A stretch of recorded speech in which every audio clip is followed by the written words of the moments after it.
Hello, today we are going to talk about lead acid batteries. We are back with videos in French. No, in English.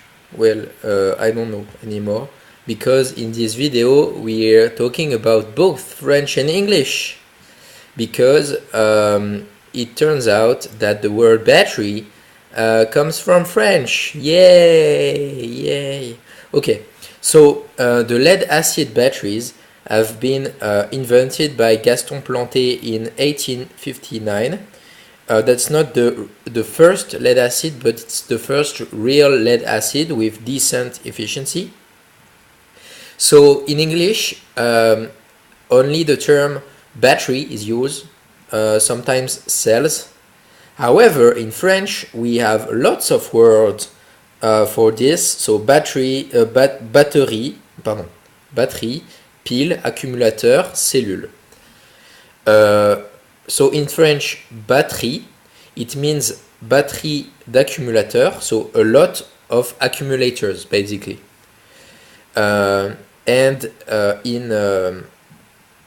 English, the battery comes from Benjamin Franklin, who thought about the battery in terms of military, like battery in the sense like lots of cannons. So it's equivalent because in French it meant lots of accumulators, and Benjamin Franklin thought battery as the term military. But yeah, so it comes from French. So the French terms we call pile when it's non-rechargeable, accumulateur when it's rechargeable with a good efficiency after discharge, and battery means battery of accumulator, so lots of accumulator. So at first there is a phenomenon called electrolysis that parasites the first models of batteries, and this reaction does not occur in lead acid batteries, which is why it's important to have it since the 19th century.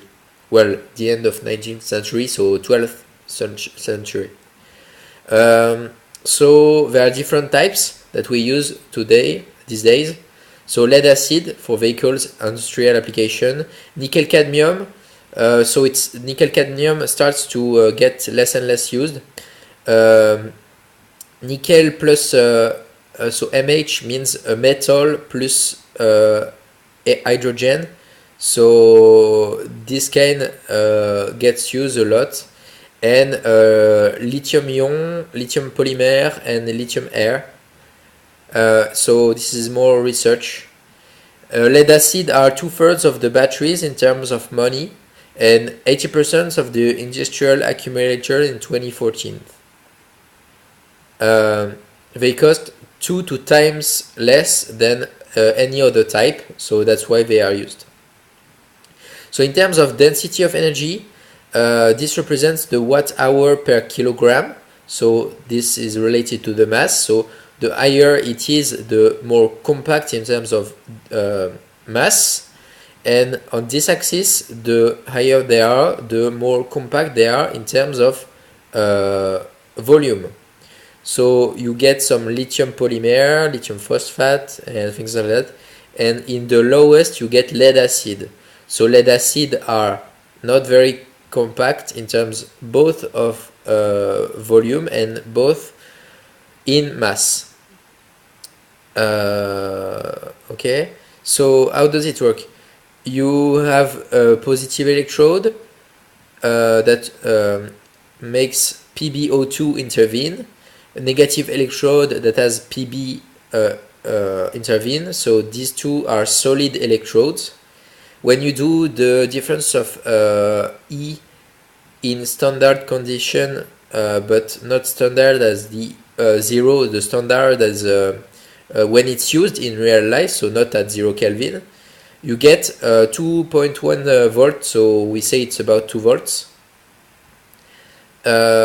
And there is an ion bridge with HSO4-, and there is a deposit, so this is bad. We don't want this to happen when the PB turns into PbSO4, and the pKs, so the potential of the constant of solubility is 7.8, so it's slightly basic. So when it's charged, so I'm going to zoom in a bit, you've got lead, so plomb in French, and dioxide de plomb, so lead and O2. And on the middle you have H2SO4. So this is what happens when it's connected and used. When it's discharged, the two electrodes becomes sulfate de plomb, so PbSO4, and on the middle you have water. So when you connect a source of energy, the reaction should be reversible. So you turn from this state to the states we've seen earlier. So the structure, you have a negative spongy lead grid with some elements like SB. So SB in French is antimoine, I don't know the word in English. To increase mechanical resistance and diminish self-discharge. And you have the same thing with the positive electrode, but with PbO2 instead of lead. You can either find them as plates, so like this, or as tubes, as seen on this diagram. And you have an electrolyte. The goal of the electrolyte is to fix the potential, so it will mean that at the electrolyte the potential is 0. So you can also have sheets like this. So you have the minus, the positive, and separator. Separator, yes, between the two sheets. You can also have this kind of weird structure that can occur. So what the important things to know is the percentage of active matière. So we call it in French matière active. So the plus is PbO2 and the minus is Pb. It means the matière that will actually produce electrons. Acid on the middle, and everything else. So this represents the percentage of mass, yes, depending on the what you want. So for example, if you want to calculate the mass of PbO2 in a battery, you just have to multiply the whole battery mass by 18%, and you get exactly how much positive active matter you have, so how many PbO2 or how many Pb you have in that battery, which is very convenient to have those sheets because you can calculate very easily. So about internal resistance, so usually we model the tension at the two sides of a battery by a FEM, so electromagnetic force, so EMF in English, plus two terms that are called surtension, so overload, I think it's overload in English, so in French surtension, that depends on each anode and cathode, and that happens when you have a chemical overload. And a term that is called to the resistance. So when you model the battery, you have some kind of terms with the resistance that happens. So this is the discharge curve. So you have U over time. So you can see that U diminishes over time. And here you can see that I increases, but the arrow is down. So this means that this is low intensity, and this is high intensity. So the higher the intensity is, the higher you discharge the battery. So we call the theoretical capacity in ampere per hour, in ampere times hour. That is equal to this terms coulomb per mole times mole, which is the total current that can be given by the electrochemical matter. So it can be in unit by unit of mass. So ampere hour per mass or per kilogram or per volume. The capacity, so we called rated capacity, so it's CR, no, it's, is it CR in English? I don't know.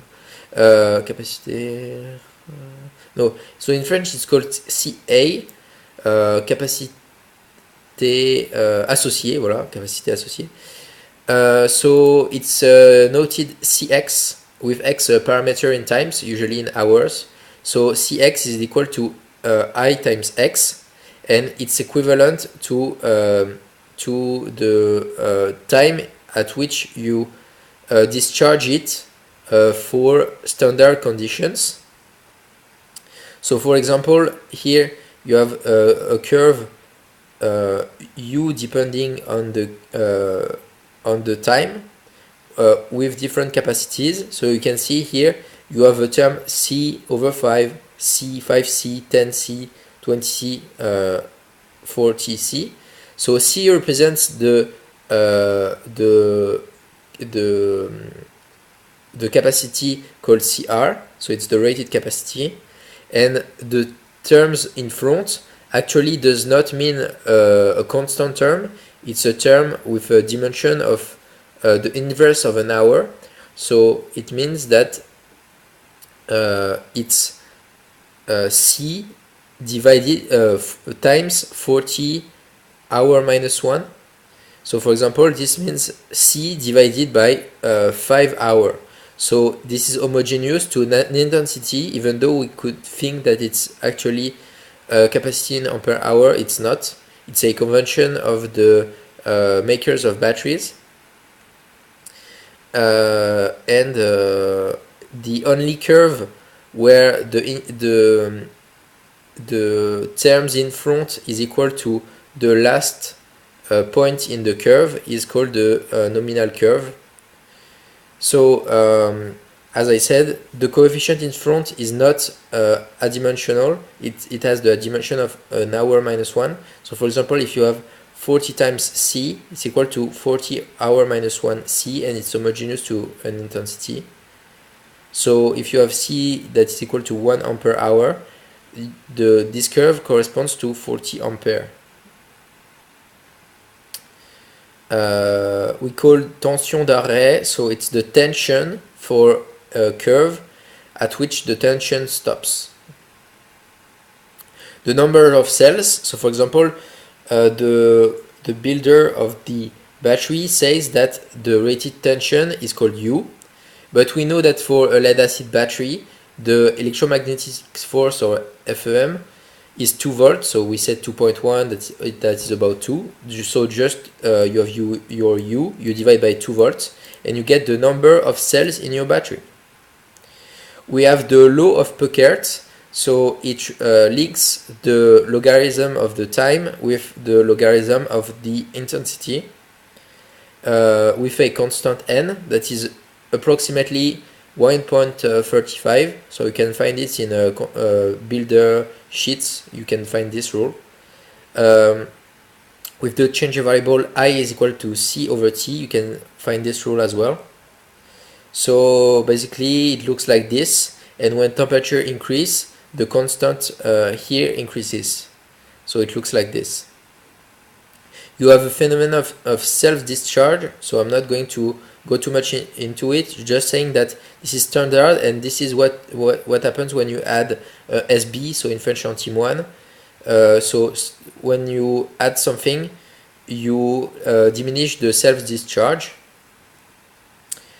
When you charge, this is what the intensity over time looks like. So you have a constant current phase, then a part where it diminishes like this, and then you have a floating like here, so it increases and keeps diminishing, and then it stays at 0.